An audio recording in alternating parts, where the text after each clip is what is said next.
वक्त था और पूरे मोहल्ले की लाइट कटी हुई थी। मोहल्ले के सभी लोग अपने घर के बाहर बैठे हुए थे। ठंडी ठंडी हवा चल रही थी। बच्चे लोग रोड में खेल रहे थे। मैं एक कोने में बैठे हुए उस पल का आनंद ले रहा था।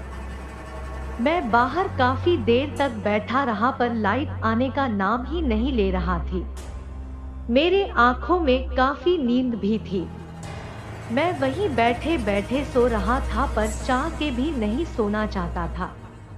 लाइट न आने की वजह से मैं काफी गुस्से में था। थोड़ी ही देर में बाहर की औरतों में यह बात होना शुरू हो गई कि आज रात भर लाइट नहीं आएगी। ये सुन के मैं काफी नाराज हो गया और अंदर ही अंदर मुझे काफी गुस्सा आ रहा था। फिर मैंने अपना टाइम कुछ बच्चों को दिया।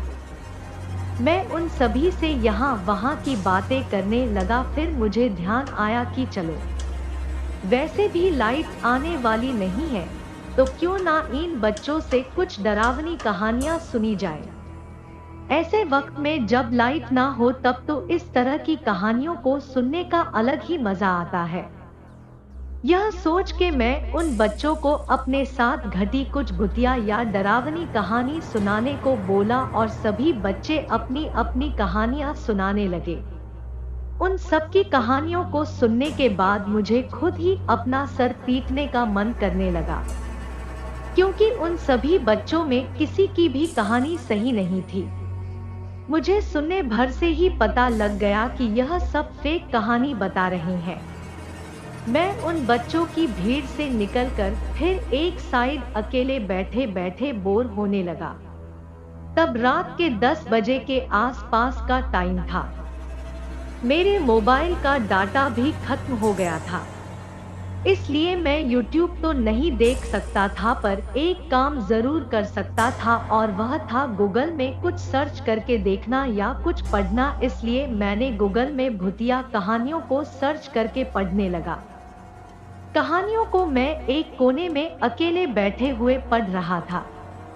डरना तो लाजमी ही था, तो मुझे थोड़ा डर भी लग रहा था पर लाइट न होने की वजह से शांत और अंधेरे में कहानियों को पढ़ने का मजा भी आ रहा था।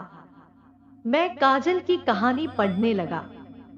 उसी कहानी में एक साधना मंत्र भी लिखा हुआ था जिसे मैं कहानी के साथ ही पढ़ लिया था।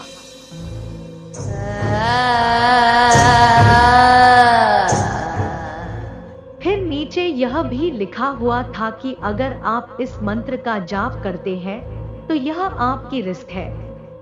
और भी बहुत सी डराने वाली बातें भी लिखी हुई थी। काजल एक नटखट लड़की की आत्मा होती है। जो भी इसके चपेट में आता है तो वह उसे मार देती है, क्योंकि आत्मा होती है जो बहुत ही खतरनाक होती है।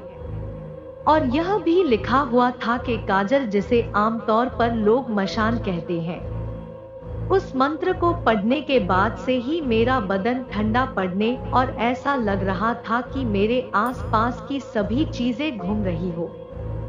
मुझे अंदर ही अंदर यह लगना शुरू हो गया कि मैंने कोई गलती तो नहीं कर दी। इस साधना को पढ़ के मेरे मन में डर हावी होने लगा और अजीब सी बेचैनी भी होने लगी। घर तक जाने के लिए हमें एक गली से गुजरना पड़ता है। उसमें काफी अंधेरा था। मैं बहुत ही तेज भागा और गली को पार करके घर आ गया। ये गली घर का ही हिस्सा फिर भी अंधेरे में बहुत ही डरावना लग रहा था। चल के आने में तो और भी हालत खराब हो जाती, इसलिए मैंने भागना ही सही समझा। घर आया और कुर्सी में बैठ गया। मेरे दिमाग में वही साधना वाली मंत्र घूम रही थी। काफी भूलने या दिमाग से हटाने की कोशिश कर रहा था पर कोई फायदा नहीं हो रहा था। मेरे बदन में अलग तरह की ठंड और सर चकरा रहा था। मैं जैसे ही कुर्सी से उठ के सोने के लिए पलंग में जाना चाहता था पर कुर्सी से उठते ही ऐसा लगा कि मैं गिर जाऊंगा। पूरा सर चकरा रहा था।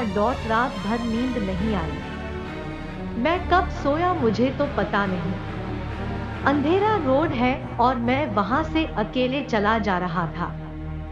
सुनसान रोड होने की वजह से मुझे डर भी लग रहा था, पर मैं क्या कर सकता था, वापस तो जाना ही था। इसलिए मैं ये सब सोचे बिना आगे चले जाता। अपने मन में डर हावी नहीं होने दे रहा था। मैं अपना ध्यान अच्छी चीजों पे लगा रहा था ताकि मन में डर हावी न हो सके। फिर मंजर एकदम से बदल जाता है। मुझे आगे एक बच्चा सड़क के साइड में बैठा रोता हुआ दिख रहा था।